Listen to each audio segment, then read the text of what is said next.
mbretreshës.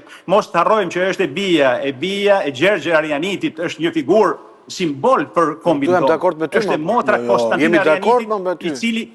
Jemi dakord me ty, më jashtëzakonisht drejt.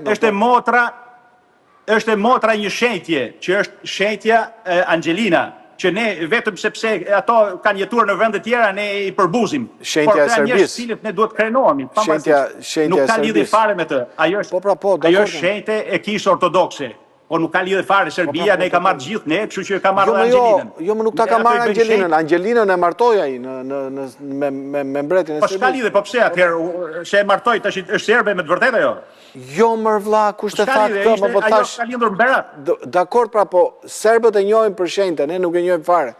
Për këtë po të thoja, është... Po gabim pra, është gabim. Po jo, pra nuk është fort gabim, sepse është çështja e ortodoksi slave, e varja. Domethënë ky është muhabet që ne dy nuk e çojmë. Po s'ka lidhje, keni në Shqipëri 10%, 20% ortodoks. Ja, të shenjtë e tyre të paktën. Po ka ndryshim pra kisha slave me kishën e Kosovës. Shikon, ne nëse vazhdojmë kështu, ne po kërkojnë sot, na marrin dhe Gjergjon Kastriotin, po përpiqen gjitha mënyrat ta nxjerrin një komsi tjetër. Ne sot do na marrin Nan Terezën. E din ti që dojnë të marrin dhe Dua Lipën, thonë që dua se me të parë ju. Dua Lipa thonë është Morbin një shteti tjetër.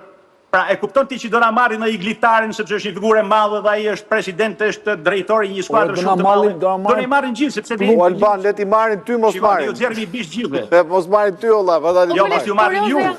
Alban. Juve ju pasim. Nëse Eshtrat vinë